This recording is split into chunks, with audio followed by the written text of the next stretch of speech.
जन्म बाईचा बाईचा तूप गाईचा,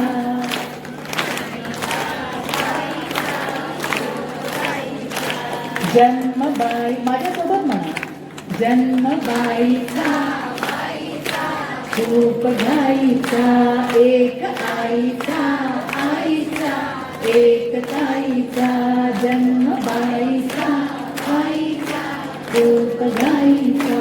छान आहे की नाही गाणं? एकदा आपल्यासाठी टाळ्या वाजवून टाका. या गाण्यामध्ये ना आपल्या सगळ्या बाईपणाचं आणि ताईपणाचं सार आहे. कोणाची आणि पुढच्या आणि मागच्या.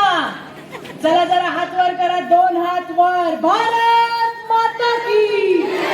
जरा हात हलवा की, जरा हात हलवा. भारत माता की, भारत माता की. वंदे वंदे. समाधान दादा तुम आगे बढ़ो, समाधान दादा आगे बढ़ो. अरे समाधान दादा आगे बढ़ो. भारतीय जनता पार्टीचा. नमस्कार. मंगळवेढ्यातल्या माझ्या सगळ्या लाडक्या बहिणींनो, आज मला खूप आनंद आहे की परत एकदा मला वाटतं 3-4 वर्षांनी समाधान दादा मी या ठिकाणी आले, ज्याचा उल्लेख दादाने केला. मला आठवतंय 2021, ज्या वेळेला आम्ही विरोधी पक्षात होतो आणि त्यावेळेला 2021 ची पोटनिवडणूक लागली. संपूर्ण भारतीय जनता पार्टीमध्ये उत्साह संचारला होता. असा राज्यातला एकही जिल्हा नव्हता ज्याचा माणूस पंढरपूर आणि मंगळवेढ्यात नव्हता.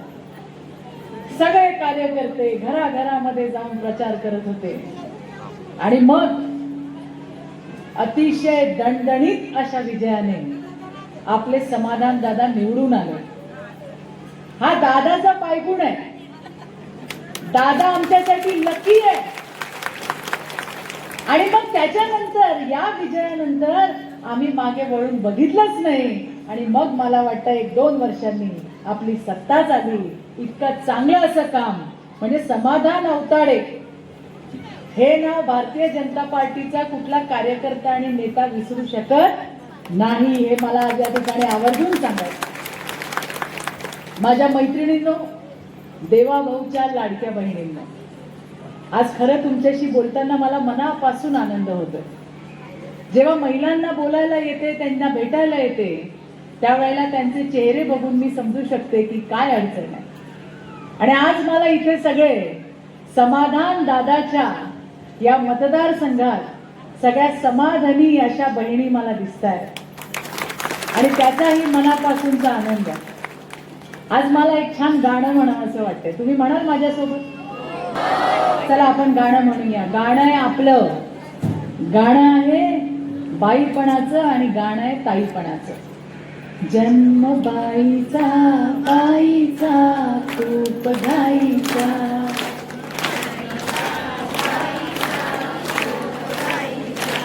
जन्म बाई माझ्यासोबत म्हणा, जन्म बाईचा तूप गाईचा, एक आईचा आईचा एक ताईचा, जन्म बाईचा आईचा तूप गाईचा.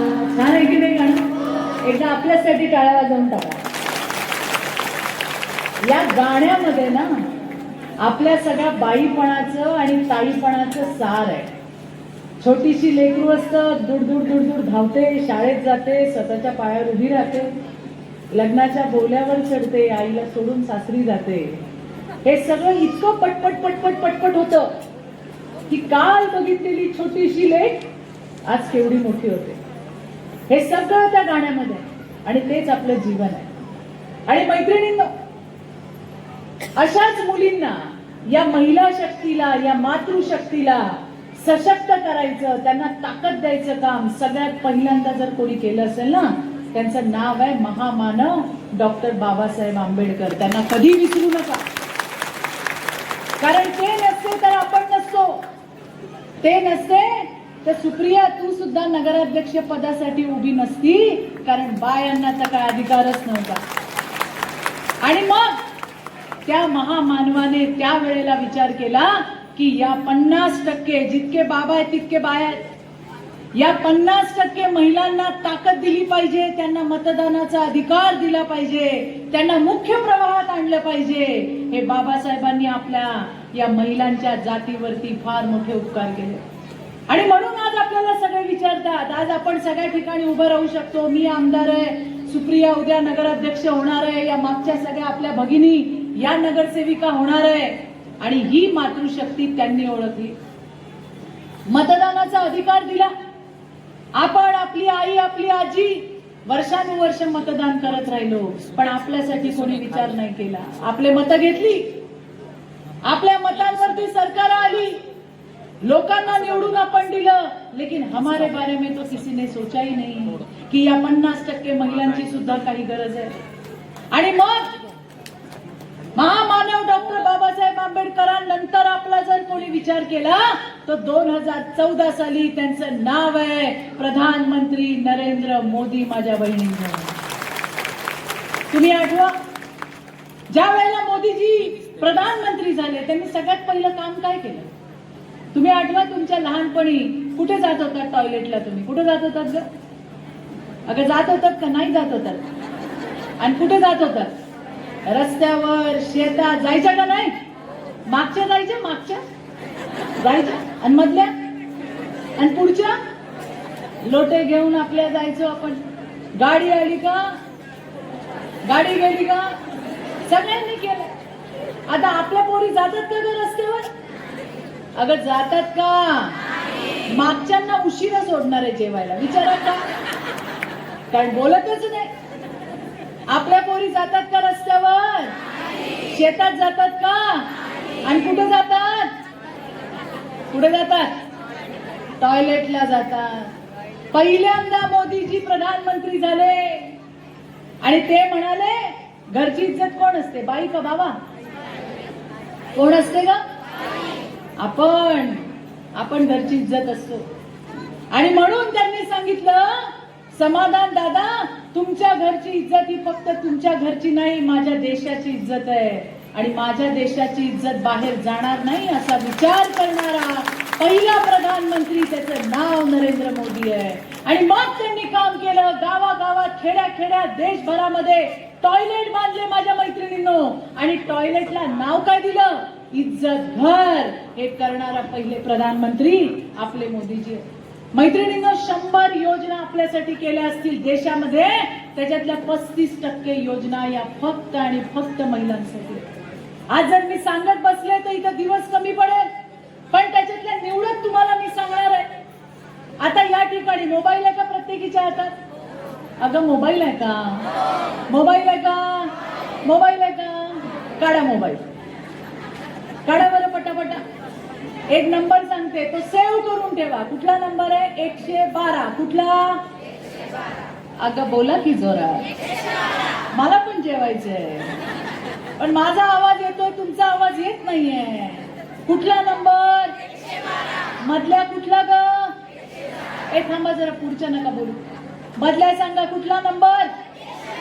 आणि मागच्या? हा नंबर तुमच्यासाठी आपल्या देवाभाऊने दिलाय, तो नंबर सेव्ह करून ठेवा. हा नंबर तुम्ही कुठेही असाल, ठाण्याला असाल, पुण्याला असाल, सोलापूरला असाल, मुंबईला असाल, नागपूरला असाल, गडचिरोलीला असाल का अजून कुठे असाल, तुम्हाला असं वाटलं मला भीती वाटते, मी एकटी आहे, माझा कोण पाठलाग करतोय, काही हरामखोर मला त्रास देत आहेत, कुठला नंबर डायल करायचा? कुठला नंबर? लेकींना द्याल ना, तुमच्या मैत्रिणींना द्याल ना, शेजारच्यांना द्याल ना. हा आपल्यासाठीचा नंबर आहे. तर मी तुम्हाला एक योजना सांगत होते. आम्हाला रात्री अपरात्री फोन येतात. फोन काय येतात? ती ताई तिथे रडून रडून सांगत असते. ती सांगते, ताई नवऱ्याने मारलंय, मला मारलं, पोरांना मारलं, घराच्या बाहेर काढलं. म्हणलं काय झालं? नाही म्हणली, दारू पिऊन आला आणि खूप मारलंय. म्हणाला निघ माझ्या घरातून बाहेर. म्हणलं कुठे आहे तू आता? ती म्हणते मी घराच्या बाहेर बसली, मी कुठे जाणार? मग तिला मी सांगते कुठला नंबर डायल करायचा. मी म्हटलं पोलीस दादा येणार, आम्ही पण पोलिसांना सांगतो जरा आमच्या दाजीला सरळ करा आणि आमच्या बहिणीला लेकरांना घरात घ्यायला सांगा. आता पुढची गंमत तर पुढेच आहे, ती तर पुढेच गंमत आहे. आता दाजी म्हणतो निघ माझ्या घरातून बाहेर. आता मोदीजींनी काय ठरवलंय माहिती का तुम्हाला? सांगू? गुड न्यूज आहे. मोदीजी म्हणले आता घर बाबाच्या नाही ताईच्या नावावर होणार आहे, तुमच्या नावावर. आणि जर का आपला दाजी डुलत आला तर ताई काय म्हणेल? याच्यातला गमतीचा भाग जाऊ द्या माझ्या मैत्रिणींनो. मी असं म्हणते कुणाच्या वाटेला असं येऊ नये. पण मला तुम्हाला हे सांगायचंय की तुम्हाला मुख्य प्रवाहात आणायचं काम हे मोदीजी करतायत आणि त्यांच्या पावलावर पाऊल ठेवून आपला देवाभाऊ त्या ठिकाणी काम करतोय. आपला लाडका देवाभाऊ, आपला लाडका समाधान भाऊ, हे सगळे तुम्हाला दिसताय ते तुमचे लाडके सख्खे आणि पक्के भावंड आहेत. मैत्रिणींनो, आपल्याला सगळ्यात आवडती एक योजना आहे. काय ग नाव? कुठली कुठली? लाडकी बहीण योजना. अरे अरे अरे, एवढ्या बायांचा एवढ्या बहिणींचा भाव आता वाढलेला आहे. नवरा पण जरा गुरगुरायला लागला तर आम्ही समाधान दादा काय सांगतो, गुरगुरायचं काम नाही, माझा भाऊ कोण आहे माहितीये तुम्हाला. आणि त्यामुळे आता लाडक्या बहिणी एकदम फॉर्मात आलेले. आणि हे लाडक्या बहिणींचे पैसे बंद करा म्हणून काही दोडके भाऊ, दोडक्या बहिणी या गेल्या होत्या कोर्टात आणि त्यांनी सांगितलं ही लाडकी बहीण योजना बंद करा. करायची का ग बंद? हो का? काय मागच्यांना बंद करायची वाटते आणि मग मधल्यांना आणि पुढच्यांना ग? लाडकी बहीण योजना जोपर्यंत आपला देवा भाऊ आहे तोपर्यंत कोणी बंद करू शकत नाही. मैत्रिणींनो, हे मला तुम्हाला सांगायचंय. लाडकी बहीण योजना दर महिन्याला 1500 रुपये माझ्या ताईच्या खात्यात जातात. अरे बँकेच्या बाजूनी जायला आम्ही घाबरायचो का नाही? काय संबंध होता आपला आणि बँकेचा? खात्यात नाही पैसे टाकील कोण? कोण देणार तिकडे? पण आता 9-10 तारीख आली की आम्ही आपले फोन चेक करतो. समाधान दादा, तुला आला का ग मेसेज? तुला आला का ग मेसेज? आणि जर का मेसेज हिला आला आणि मला नाही आला मग तर नवऱ्याचं काय खरंच नाही. नवऱ्याने काय बोललं तर इथं मेसेज आला नाही, तुमची कुठं कटकट चालू आहे. आज सगळ्या महिला या देवा भाऊच्या लाडक्या बहिणीचा मेसेज बघत असतात.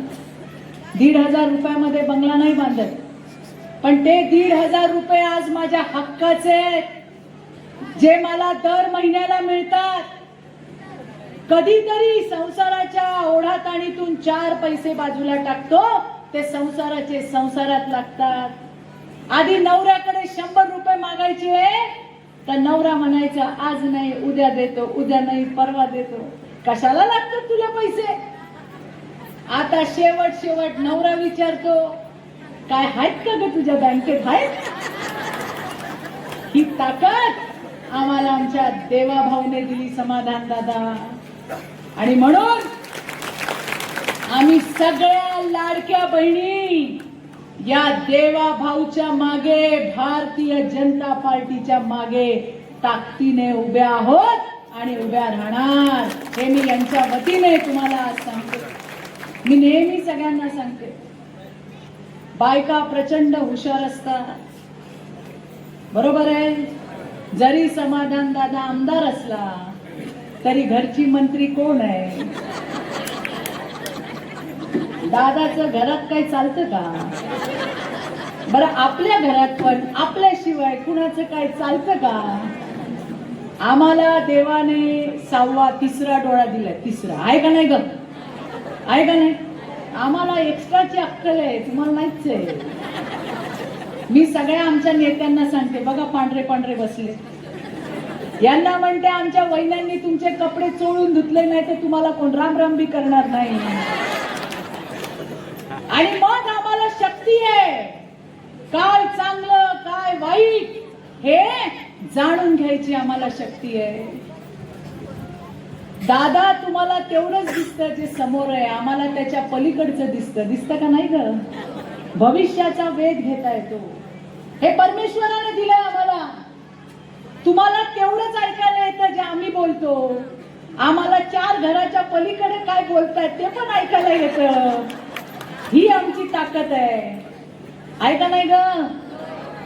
घरामध्ये जर नवरा कुणाला घेऊन आला आणि जर तो आम्हाला पटला नाही तर आम्ही सांगतो पुढच्या वेळेला यांना घेऊन येऊ नका.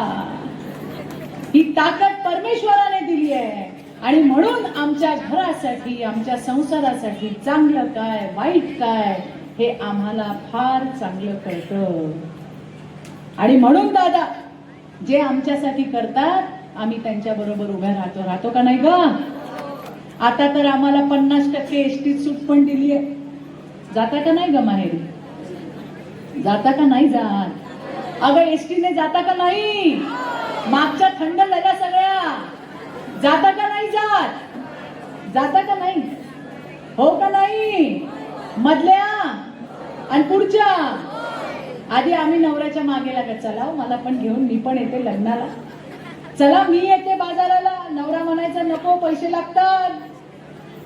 आता आम्ही नवऱ्याला सांगतो तुम्ही घरात बसा, तुमच्या एका तिकिटात मी जाईल पण आणि येईल पण. एवढी क्रांती आमच्यात झाली आहे. आणि दादा विषय फक्त अर्ध्या तिकिटाचा नाही, विषय आत्मविश्वास वाढवण्याचा आहे. की मी एकटी जाऊ शकते सोलापूर पर्यंत, मी एकटी जाऊ शकते कोल्हापूर पर्यंत. त्याच्यामुळे फक्त अर्ध तिकीट नाही, त्याच्यासोबत आत्मविश्वास सुद्धा आमच्या देवाभाऊने आम्हाला दिलाय, हे आम्ही बहिणी कधीच विसरणार नाही. आणि माझ्या लाडक्या बहिणींनो, मला तुम्हाला सांगायचंय, फक्त आपणच नाही, आपल्या लेकींच्या मागे सुद्धा त्यांचा देवा मामा घट्टपणे खंबीरपणे उभा आहे. आपल्या पोरी हुशार आहेत, इंजिनियर व्हायचं, डॉक्टर व्हायचं, पण सगळ्यासाठी पैसे लागतात, फी भरायला पैसे लागतात. पण देवा मामाने सांगितलंय आता माझ्या सगळ्या भाच्या या इंजिनियर पण होतील, डॉक्टर पण होतील आणि त्यांच्या उच्च शिक्षणाचा खर्च त्यांचा देवा मामा आणि महाराष्ट्राचं सरकार करणार आहे. असा आपला देवा भाऊ जो आपल्यासाठी झटतो, त्याच्यासाठी आपण उभं राहायला पाहिजे. मी ज्याचा उल्लेख केला समाधान दादाचा, समाधान नावातच समाधान आहे. आणि त्याच्यामुळे आमदार झाल्यानंतर त्यांनी काय काय कामं केली, सगळ्या गोष्टी त्यांनी तुम्हाला सांगितल्या. त्यामुळे कोणी कितीही सांगितलं, समोरची लोक हात जोडून येतील, आम्हाला मतदान द्या. मला लाडक्या बहिणींना सांगायचे हे तेच लोक आहेत जे लाडकी बहीण बंद करायला कोर्टात गेले होते, हे लक्षात ठेवा. पुन्हा ज्यांनी ज्यांच्या डोक्यामध्ये आपली लाडकी बहीण योजना बंद करायची आहे, अशांच्या सोबत तुम्ही उभे राहणार का, हे विचारायला आणि हे सांगायला मी आज या ठिकाणी आली आहे. पुन्हा त्यांना मतदान कराल ज्या आपल्या लाडक्या बहिणींचे पैसे बंद करायला कोर्टात गेलेली लोक आहेत ही. त्यामुळे त्यांच्यावरती कधी विश्वास ठेवू नका, हे सांगायला मैत्रिणींनो मी आली आहे. मार्गशीर्षचा महिना आहे, व्रत आपण करतो. महालक्ष्मी कशावर बसते का? कशावर? आणि कमळ आहे समृद्धीचं प्रतीक, कमळ आहे समाधानाचं प्रतीक. आणि समाधान अवताडे तुमच्या समोर बसलेला आहे, तुमचा लाडका सख्खा आणि पक्का भाऊ, जो तुमच्या सुखात आणि दुःखात तुमच्या सोबत उभा असतो. कुणी काही सांगेल, आम्हाला मतदान करा, आणि समाधान दादा आम्हालाच मतदान करणार आहे. अंजली ताईंनी चांगलं सांगितलं, जर तुम्हालाच मतदान करायचंय तर इलेक्शनच झालं नसतं. आम्हाला कमळावर विश्वास आहे, आम्हाला भारतीय जनता पार्टीवर विश्वास आहे, आम्हाला आमच्या देवा भाऊवर विश्वास आहे, आम्हाला आमच्या समाधान दादावरती विश्वास आहे. हेच मला आजच्या या सभेत नक्की सांगायचं. आज सुजाता सारखी, सुजाता उर्फ सुप्रिया सारखी एक चांगली तेज तर्रार अशी नगराध्यक्ष दिली आहे. नगराध्यक्षाची निवडणूक काय असते? नगराध्यक्ष निवडणूक म्हणजे माझं शहर कसं चांगलं असलं पाहिजे, रस्ते कसे असले पाहिजे, पाणी कसं मिळालं पाहिजे, टॉयलेट कसं झालं पाहिजे, कचऱ्याचं व्यवस्थापन कसं झालं पाहिजे, माझ्या शहरामध्ये चांगल्या योजना कशा आल्या पाहिजे. आणि आपला देवा भाऊ तर विकास पुरुष आहे, लक्षात ठेवा. आणि आतापर्यंत मंगळवेढ्याला आणि समाधान दादाला देवा भाऊने काहीच आणि कधीच कमी पडू दिलं नाही. हे याच्यासाठी मंगळवेढा साक्षीदार आहे. देवा भाऊचा आवडता आमदार आपला समाधान दादा आहे. त्याच्यामुळे मला तुम्हाला सांगायचंय, निधीची कमतरता पडणार नाही, काळजी करू नका. या मंगळवेढ्याचं रूपडं बदलायचं काम, आणखीन चांगल्या पद्धतीने करायचं काम हे त्या ठिकाणी भारतीय जनता पार्टीच्या माध्यमातून होणार आहे. मैत्रिणींनो, जाता जाता शेवटचाच मुद्दा तुम्हाला सांगते. इलेक्शन आलंय, आता मी सगळीकडे मंत्र सांगते, तुम्हालाही सांगते. इलेक्शन आलंय, आमचे दाजी आमचे भाऊ तुम्हाला सांगतील रात्री जेवण करू नको, समजून जा, है ना. जेवायला गेले जाऊ द्या त्यांना, पण जेवण करून आल्यानंतर एकच मंत्र सांगायचा आहे. सांगाल का? त्यांना सांगायचंय, खा कुणाचं पण मटण, पण दाब कमळाचं बटन. लक्षात ठेवा, आपल्याकडे 4 घड्याळ पण आहेत. त्यामुळे नवरा आला का त्याला हे सांगायचं, काय सांगायचं? खा कुणाचं पण मटण, पण दाब मात्र कमळाचं बटन. लक्षात ठेवा. सकाळी चहा घ्यायला जाल, परत मंत्र चालू, काय ग मागच्या करायला काय सांगाल? खा कुणाचं पण मटण, पण दाब, अगं आवाजच नाही, पण दाब कुणाचं बटन हे सांगाल का नाही? त्याच्यामुळे जरी असेल नवऱ्याच्या डोक्यात मटण, तरी तो दाबील तिकडे जाऊन कमळाचं आणि घड्याळाचं बटन. एवढं लक्षात ठेवा. आपली निवडणूक 21 तारखेला, 20 तारखेला निवडणूक कधी आहे? 20 तारखेला निवडणूक आहे. किती तारखेला? किती तारखेला? मंत्र कधीपर्यंत जपायचा? 20 तारखेपर्यंत. आधीची वेळ अशी होती, नवरा निघताना सांगायचा, या याच्यावर निशाणीवर ठप्पा मार. आता आमच्या लाडक्या बहिणी दाजीला सांगतात, माझ्या सोबतच चला आणि तिथं जाऊन कमळाचं बटन दाबा. एवढी ताकद या लाडक्या बहिणींना त्यांच्या देवा भाऊने दिली आहे, भारतीय जनता पार्टीने दिली आहे. आणि म्हणून सुजाता उर्फ सुप्रिया अजित जगताप ही नगराध्यक्ष आहे. जरा उभी राहा ताई, हिला एकटीला निवडून देऊन जमायचं नाही, हिचं तर बटन दाबाच. तिच्या बरोबर प्रतीक्षा मेटकरी, वेताळा भगत, अश्विनी मुंडे, समाधान हेंबाडे, अरुणा खवतोडे, विजया गुंगे, चंद्रकांत घुले, मोहम्मद उल्फा, अहमद मुलानी, संध्या कोंडुबैरी, मनीषा मेटकरी, गौरीशंकर बुरकुल, शशिकला बुद्गल, महादेव जाधव, सोमनाथजी हुशारे, सावित्रीताई कोंडुबैरी, तरन्नुम दारूवाले, पांडुरंग नाईकवडी, प्रवीण खवतोडे आणि गुलनाज काझी या सगळ्यांना सुद्धा भारी भरकम मतदानाने निवडून द्यायचं. अगं निवडून द्यायचं, निवडून द्यायचं. आणि बटन कुठलं कुठलं कुठलं कुठलं ग? मधल्या, पुढच्या आणि सगळ्या. आणि घड्याळाला पण विसरू नका, 4 जागा घड्याळाच्या. लक्षात राहील का?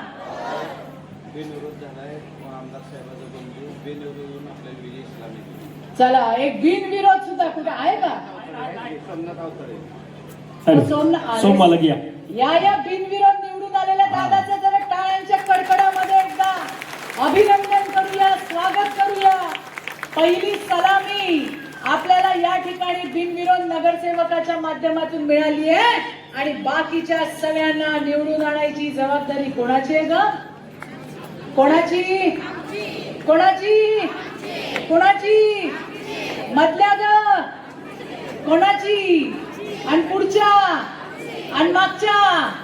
चला जरा हात वर करा, 2 हात वर. भारत माता की. जरा हात हलवा की, जरा हात हलवा. भारत माता की. भारत माता की. वंदे वंदे